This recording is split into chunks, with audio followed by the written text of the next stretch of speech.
हम सबसे पहले भजन संहिता में चलते। भजन संहिता के 77 अध्याय में उसका पहला वचन हम पढ़ते हैं। सचमुच इज़राइल का परमेश्वर, इज़राइली अर्थात शुद्ध मन वालों के लिए परमेश्वर भला है। आमेन। सचमुच परमेश्वर शुद्ध मन वालों को, जिसके मन में कुछ भी बोलते हैं ना, कुछ भी बुराई नहीं है, कुछ भी प्रॉब्लम नहीं है, किसी के थ्रू कोई घृणा नहीं है, कोई चिढ़ नहीं है, उसके लिए परमेश्वर क्या है? भला है। जिसके लिए जो परमेश्वर को अपना परमेश्वर मानता है, जिसके दूसरे के लिए कुछ बुरा नहीं है, दूसरे के लिए कुछ बुराई नहीं उत्पन्न होता है, उसके लिए परमेश्वर भला है। आमीन। जब हम देखते हैं परमेश्वर के बारे में, जब यीशु मसीह के बारे में हम देखते हैं, तो यीशु मसीह ने ना कि अपना बल्कि सबका उद्धार किया। हमारे लिए वो धरती पर आए और क्रूस पर मारे गए ताकि सबका उद्धार हो, सब हर एक पाप से, हर एक प्रॉब्लम से छुटकारा पाए, सब पापों से मुक्त होए।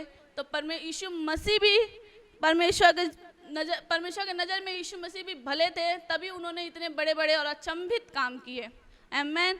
तो हमें भी अपने जीवन में, अपने लाइफ में, अपने जीवन के द्वारा ऐसी काम करना चाहिए कि परमेश्वर सच बोले कि हाँ, ये इंसान भला है। भलाई एक ऐसी चीज़ है जो परमेश्वर के हमें नज़दीक करती है। अगर हम भला काम करते हैं, बुरा को छोड़ते हैं, तो परमेश्वर हमारे नज़दीक होता है, हमारे जीवन में काम करता है। जैसे यूसुफ एक भला शुद्ध मन वाला व्यक्ति था। वो शुद्ध मन वाला व्यक्ति था, तभी उनके भाइयों ने उन्हें बेच भी दिया, उन्हें कुछ रुपए मोल लेके बेच भी दिया, फिर भी परमेश्वर के साथ वो शुद्ध मन से रहा। तो वो परमेश्वर ने उन्हें हर एक जगह पे, हर एक कार्य में उन्हें हमेशा ऊंचा लेवल दिया, हमेशा एक ऊंची पदवी दी, हमेशा उन्हें ऊंचे स्थान पे रखा। क्यों? क्योंकि वो शुद्ध मन के थे। वो एक शुद्ध मन से परमेश्वर से प्यार करते थे, बिगर कोई स्वार्थ के नहीं, एकदम निस्वार्थ प्यार था उनके मन में। कोई चोरी नहीं थी, कोई बुरी बातें नहीं थी, किसी के लिए घृणा नहीं था, बस सबके लिए वो प्यार, सबसे वो प्यार करते थे, सबके लिए वो भला सोचते थे। तो वो एक शुद्ध व्यक्ति थे, तभी परमेश्वर ने उनको अपना कार्य उनके ऊपर जाहिर किया, अपना कार्य उनसे करवाया, उनके घराने को उन्हीं के हाथ से बचाया। आमीन। देखते हैं हम यूसुफ के जीवन को हम देखते हैं तो क्या देखते हैं कि उन्हें इतनी प्रॉब्लम्स आई, इतना पोतीपत की पत्नी ने उन्हें जेल भिजवा दिया, फिर भी यूसुफ अपने शुद्ध मन पे खड़ा रहा, यूसुफ अपने विश्वास पे खड़ा रहा कि हाँ नहीं, परमेश्वर मेरे साथ है, परमेश्वर से डरता रहा, तो उन्हें एक ऊंचा लेवल दिया। आइए हम देखते हैं उत्पत्ति 39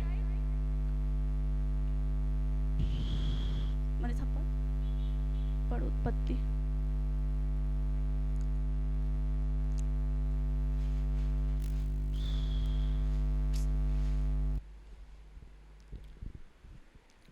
39 के 6वें वचन में लिखा है, इसलिए उसने अपना सब कुछ यूसुफ के हाथ में यहाँ तक छोड़ दिया कि अपनी खाने की रोटी को छोड़ वो अपनी संपत्ति का हाल कुछ न जानता था। आमीन।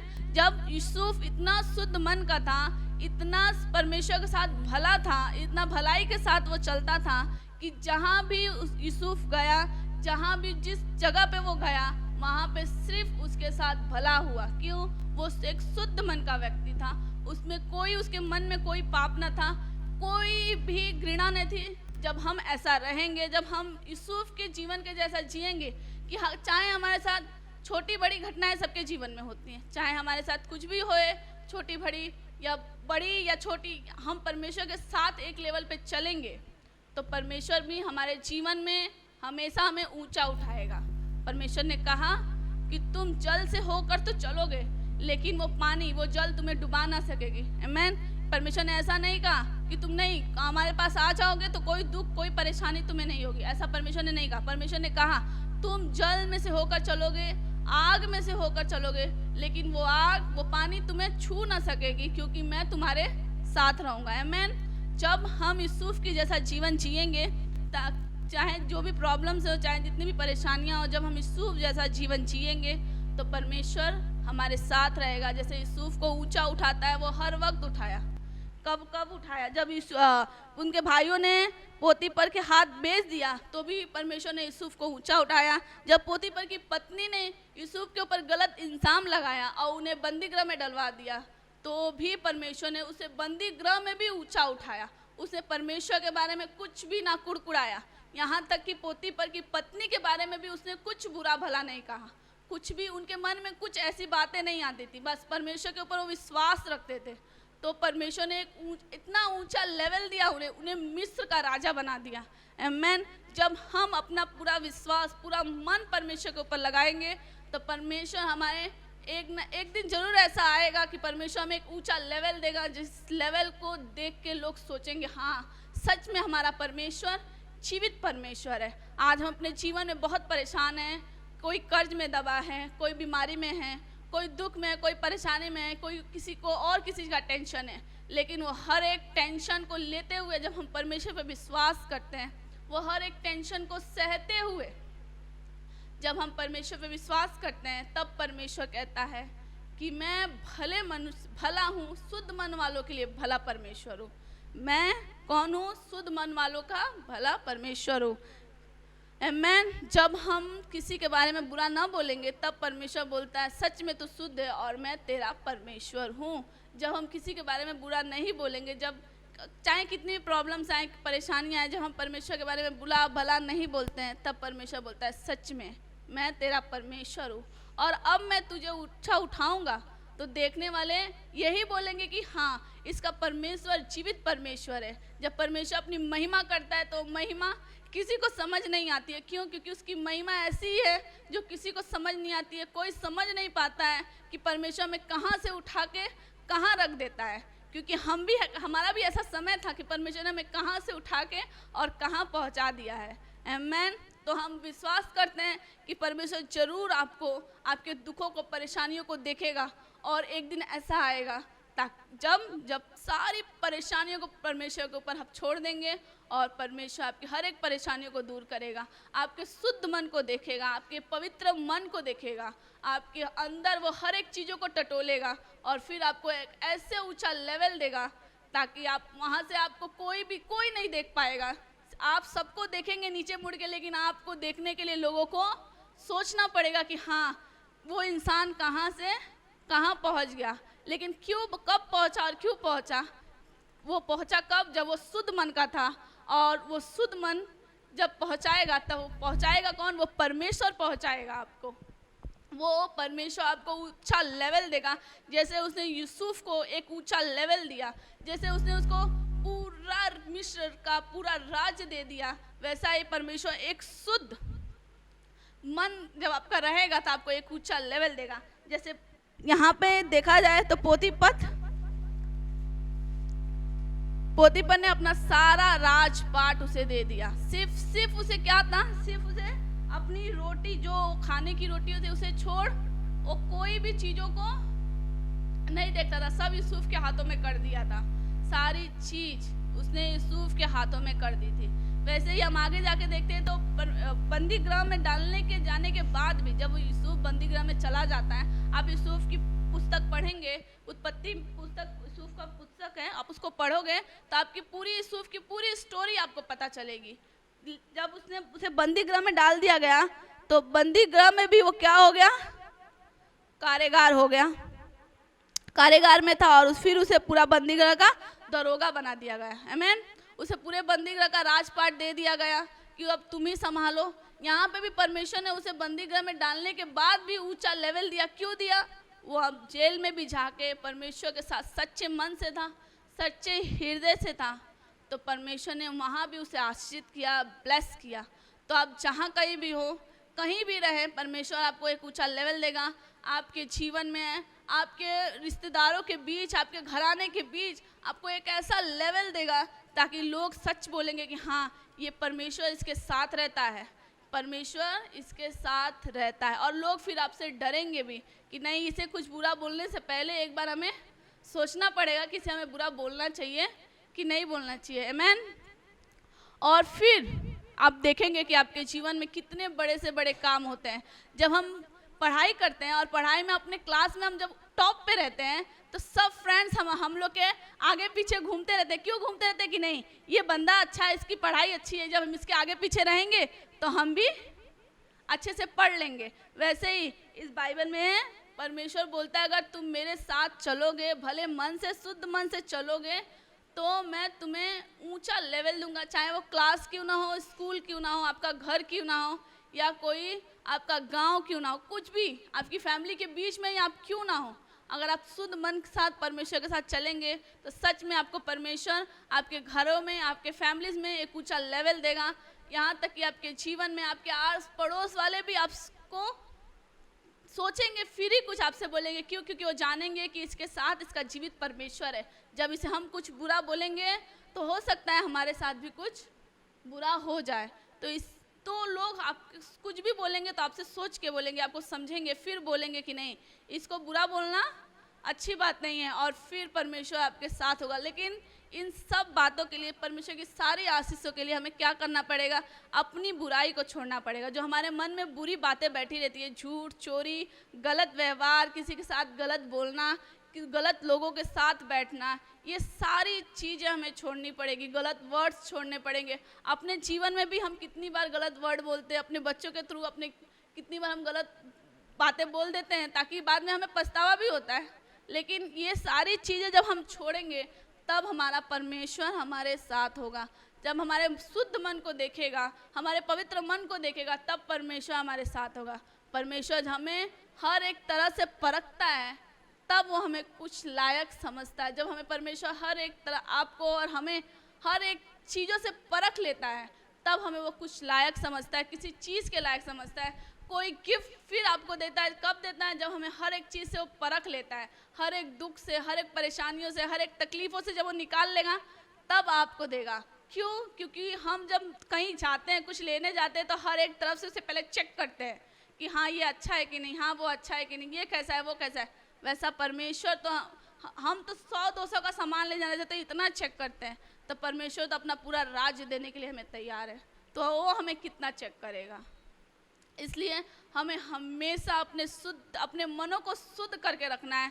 हमेशा अपने मनों को हर एक गलत बातों से, गलत विचारों से दूर रखना है, ताकि हम परमेश्वर के संग रह सके, परमेश्वर के साथ रह सके, परमेश्वर से बातें कर सके। परमेश्वर हमें ऐसे ही कोई चीज़ नहीं दे देता है, परमेश्वर हमें ऐसे ही कोई बातें नहीं बता देता है। देखिए हम याकूब को देखते हैं, अय्यूब को देखते हैं, तो हम क्या देखते हैं कि परमेश्वर उतना धर्मी होने के बाद भी वो हर बात में धर्मी था, हर कार्य में धर्मी था, वो हर बातों में धर्मी था। लेकिन थोड़ी शैतान ने जाके परमेश्वर से कहा कि देख तू उसे मेरे हाथों में दे दे, फिर देख वो तेरी कैसे बुराई करता है। तो परमेश्वर ने बोला जा, तुझे मैं हर चीज़ उसका देता हूँ, लेकिन उसका प्राण मैं तेरे हाथों में नहीं दूंगा, जा। ले फिर तो इतना तकलीफ, इतनी प्रॉब्लम्स अय्यूब के ऊपर आई, इतनी तकलीफ अय्यूब के ऊपर आई, फिर भी अय्यूब ने परमेश्वर के बारे में एक बात बुरा ना बोला। यहाँ तक कि किसी के बारे में बुरा नहीं बोला। वो सिर्फ बुरा बोलता था तो अपने बारे में ही बुरा बोलता था कि मैं ये नहीं किया, क्या मैं वो नहीं किया, क्या मैंने अपने भूखों को खाना नहीं खिलाया, क्या मैंने दुखों को, जो दुर्बल थे उनकी सहायता नहीं की। लेकिन परमेश्वर के बारे में, परमेश्वर के लोगों के बारे में उसने कभी बुरा नहीं बोला। उसकी पत्नी ने भी बोला क्या तेरा परमेश्वर है कि तेरे को ऐसा करता है, तो उसको छोड़, उसके बारे में बुरा बोल। फिर भी वो बोलता नहीं, मैं अपने परमेश्वर के बारे में बुरा नहीं बोलूँगा। आइए हम लोग देखते हैं अय्यूब का 42 का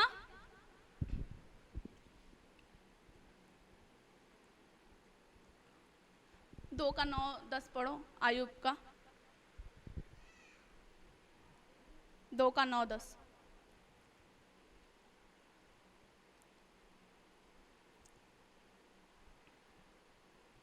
बाइबल इतना छोटा छोटा पेज है इसमें। मिला?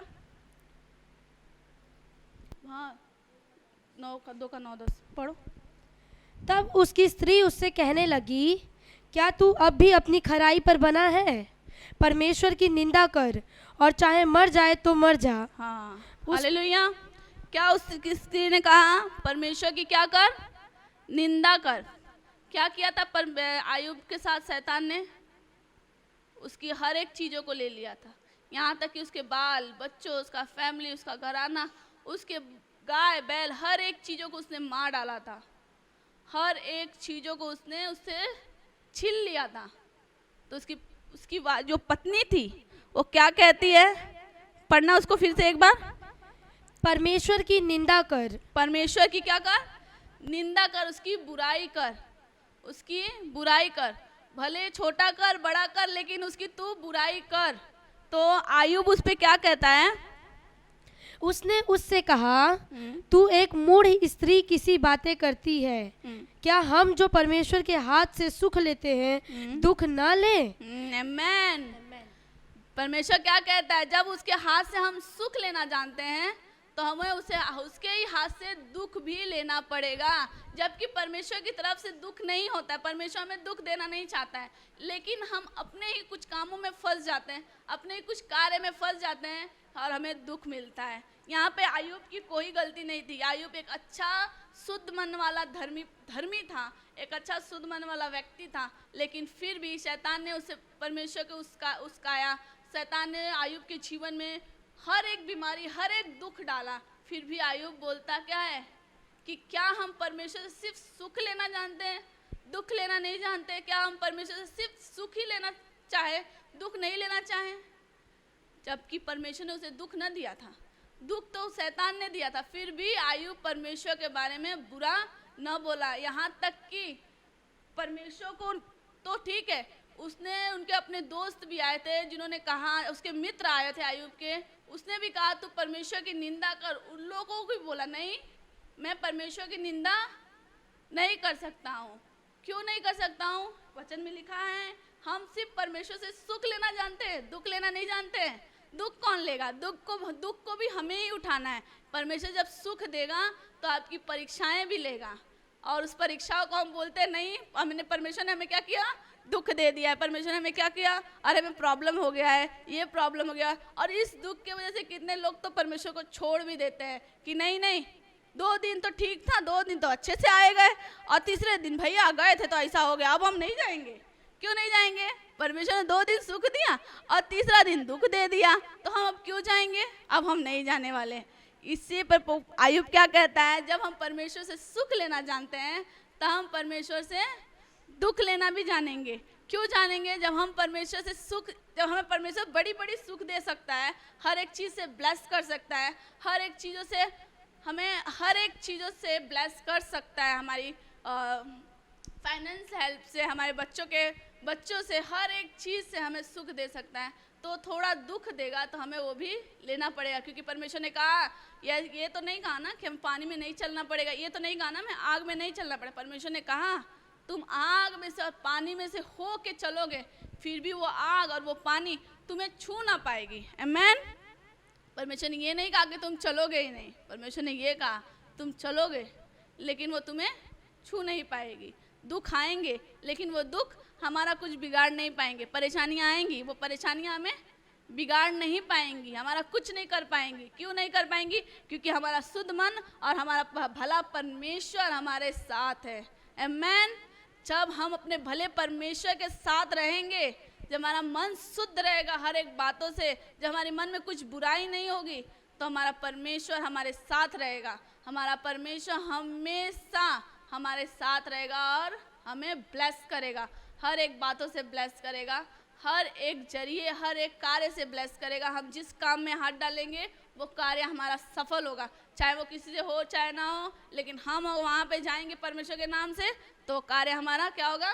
सफल होगा। भले वो किसी से हुआ चाहे ना हुआ हो, भले होने वाला हो चाहे ना हो रहा हो, लेकिन परमेश्वर के साथ हम जाएंगे, परमेश्वर के नाम से हम जाएंगे, परमेश्वर के साथ वो कार्य करेंगे तो वो दुख हमारा जरूर दूर होएगा, वो प्रॉब्लम जो हमारी है वो जरूर हल हो जाएगी। दाऊद राजा को हम देखते हैं तो वो इतना छोटा बालक था, वो कुछ इतना बड़ा नहीं था, इतना सूरवीर नहीं था कि वो बड़े गोलियत को मार सके, लेकिन परमेश्वर के नाम से हो गया। उसने बोला कि आज मैं परमेश्वर के नाम से तेरे सर को धड़ से अलग करूँगा, और वो हुआ।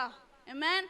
जब हम परमेश्वर के नाम से, उसके नाम से जो भी कार्य करने हम जाएंगे वो कार्य अवश्य पूरा होगा। आमेन। जब हम दाऊद को देखते हैं, वो इतना छोटा बालक, इतना छोटा, उसने इतने बड़े गोलियत को मार दिया। वो गोलियत आज के जीवन में हमारा टेंशन हो सकता है, वो गोलियत आज के जीवन में हमारा कर्ज है, वो गोलियत आज के जीवन में हमारी बीमारियां हैं, वो गोलियत आज के जीवन में जिसके घरों में बच्चे नहीं हैं, वो गोलियत उनके जीवन में उस तरह काम करता है। लेकिन परमेश्वर कहता है, अगर तुम मेरे नाम से आते हो, अगर तुम मेरे नाम से प्रार्थना मुझसे करोगे, तो अवश्य है तुम्हारे जीवन से हर एक टेंशन, हर एक प्रॉब्लम को मैं नष्ट करूँगा। आमेन, थैंक यू जीसस। तो हमें अपने मन को शुद्ध रखना है, अब एक शुद्ध व्यक्ति बने रहना है, एक सच्चे परमेश्वर की व्यक्ति बने रहना है, और हमेशा हमेशा हमें अपने जीवन में परमेश्वर की योजनाओं को पूरा करना है, ताकि हम जब परमेश्वर की नज़र में गलत नहीं होंगे तो हमें कोई गलत नहीं कर सकता, लेकिन जब परमेश्वर की नज़र में गलत होंगे तो हमें कोई सही भी नहीं कर सकता है। तो हमेशा हम शुद्ध मन रह के परमेश्वर के नज़र में सही रहना है, परमेश्वर के कार्य में हमेशा आगे रहना, हमेशा आगे रहना है। परमेश्वर के हर एक कार्य में, उसका भवन का काम हो, उसके कलीसियाओं का काम है, उनके लोगों का काम है, उस हर एक कार्य में हमें आगे रहना है। जब हम आगे रहेंगे, जब हमारा मन शुद्ध रहेगा, जब हम हर एक चीज़ों को परमेश्वर के लिए अर्पण करेंगे, तो जरूर परमेश्वर हमारे लिए हर एक चीज़ों को देगा, हर एक दुखों से हमें दूर करेगा, हर एक प्रॉब्लम से हमें दूर करेगा। कब करेगा? जब हम परमेश्वर के साथ शुद्ध मन से रहेंगे। आमेन। तो आइए अपने हाथों को उठाते हैं और प्रार्थना करते हैं कि परमेश्वर हमें शुद्ध मन दे। Hallelujah, thank you Jesus, thank you Jesus. धन्यवाद करते मेरे खुदावन, मेरे पिता परमेश्वर, मेरे राजाओं का राजा, मेरे प्रभुओं का प्रभु, मेरे खुदाया पिता परमेश्वर प्रभु। जितने लोग इस वचन को सुने हो मेरे खुदाया, जितने लोग सुने मेरे पिता परमेश्वर, उनके घरों में मेरे पिता परमेश्वर, उनके लोगों में प्रभु, उन मनों को उनके शुद्ध करे मेरे पिता परमेश्वर, उनके जीवन में मेरे खुदावन तू कार्य करे मेरे पिता परमेश्वर। जो तेरे नाम से वो प्रार्थना करे पिता परमेश्वर, उस प्रार्थनाओं को तू सुने मेरे खुदाया, और उनको मनों को शुद्ध करने में मेरे खुदावन तू उनकी सहायता करे, हेल्प करे मेरे पिता परमेश्वर। ओ हालेलुया, राजाओं का राजा और प्रभुओं का प्रभु मेरे पिता परमेश्वर, उनके मनों को तो शुद्ध करे मेरे पिता परमेश्वर। उनके घरानों में उनके हर एक प्रॉब्लम्स को, उनके फैमिली के हर एक तकलीफों को तू दूर करे मेरे पिता परमेश्वर। मेरे राजाओं का राजा, हम तुझसे प्रार्थना करते मेरे खुदाया, हम तुझसे प्रार्थना करते मेरे पिता परमेश्वर। जितने लोग लाइव देख रहे हैं मेरे खुदावन, जितने लोग लाइव देखने वाले हो मेरे पिता परमेश्वर, उनके घरों से हर एक बीमारी, हर एक टेंशन को तू दूर करे मेरे पिता परमेश्वर। हर एक खुदाया तू उन्हें हर एक प्रॉब्लम से फ्री करे, आजाद करे मेरे पिता परमेश्वर। मेरे खुदाया पिता परमेश्वर, तेरा रूह मेरे खुदा उनके घरों में हम भेजते हैं मेरे पिता परमेश्वर। जितने लोग लाइव देखे मेरे राजा, उनके जीवन से बीमारी से आज़ाद है, गरीबी से आज़ाद है, कर्ज से तू आज़ाद करे मेरे पिता परमेश्वर। हम तेरे नाम से हम प्रार्थना करते हैं मेरे खुदावन, उन्हें हम टच करते हैं पिता परमेश्वर, अपनी आत्मा में होकर उन्हें छूते हैं मेरे राजाओं का राजा, मेरे खुदावन मेरे पिता परमेश्वर। उन्हें तू आज़ाद करे, उनके घरों में मेरे पिता परमेश्वर तेरी उपस्थिति हो मेरे राजा। उन्हें आज़ाद करे हर एक बीमारी से मेरे खुदाया, उन्हें आज़ाद करे हर एक प्रॉब्लम से मेरे पिता परमेश्वर। ओ थैंक यू जीसस, धन्यवाद मेरे पिता परमेश्वर, धन्यवाद मेरे राजाओं का राजा और प्रभुओं का प्रभु। ओ हालेलुया, हालेलुया, हालेलुया, हालेलुया। ओ thank you Jesus, thank you Jesus, thank you Jesus. धन्यवाद, धन्यवाद मेरे पिता परमेश्वर। इसी आज हम देख रहे हैं, परमेश्वर मुझे दिखा रहा है कि जितने इसी कोई लाइव देख रहा है और किसी के उनको कुछ बीमारी है, वो बीमारी से परमेश्वर आज़ाद कर रहा है, और बीमारी से परमेश्वर आज़ाद कर रहा है, आज़ाद कर रहा है, उसे अब भी आज़ाद कर, इसी वक्त आज़ाद कर रहा है परमेश्वर, उसे अब भी आज़ाद कर रहा है, परमेश्वर उसे छू रहा है। ओ थैंक यू जीसस, अभी इसी वक्त परमेश्वर उसे आज़ाद कर रहा है। Hallelujah, hallelujah, hallelujah, thank you Jesus. ओ धन्यवाद मेरे खुदाया मेरे पिता परमेश्वर, धन्यवाद मेरे राजाओं का। ओ थैंक यू जीसस, सच में मेरे पिता परमेश्वर तू जीवित परमेश्वर है, तू भला परमेश्वर है, तू शुद्ध मन वालों के लिए भला है मेरे खुदाया मेरे पिता परमेश्वर। जो तेरे ऊपर सच्चे मन से विश्वास करते हैं मेरे खुदावा, उन्हें हर एक प्रॉब्लम से छुटकारा करे, उन्हें हर एक परेशानियों से छुटकारा करे मेरे पिता परमेश्वर। ओ hallelujah, thank you Jesus, thank you Jesus, thank you Jesus. मेरे पिता परमेश्वर, मेरे राजाओं का राजा और प्रभुओं का प्रभु, पिता परमेश्वर तू सभी को ब्लेस करे, आशीषित करे मेरे खुदाया, आशीषित करे मेरे पिता परमेश्वर, आशीषित करे मेरे राजाओं का राजा, सभी को तू सुरक्षित करे मेरे पिता परमेश्वर, इस बीमारी से, इस महामारी से तू सुरक्षित करे मेरे खुदावन, उन्हें हर एक जरूरतों को, सामानों को तू पूरा करे मेरे राजा, मेरे पिता परमेश्वर उन्हें सहायता करे, उनकी मदद करे मेरे राजा, उनके साथ साथ तू चले मेरे पिता परमेश्वर। ओ थैंक यू जीसस, मेरे खुदावन, मेरे राजाओं का राजा, सभी को तू ब्लेस करे, आशीषित करे मेरे खुदावन, मेरे पिता परमेश्वर। खुदावा ये तेरे छोटी सी प्रार्थना मेरे राजा तेरे नाम से मांगते हैं, मेरे जीवित परमेश्वर यीशु मसीह के नाम से मांगते हैं, सुने और कबूल करे, आमेन। Thank you.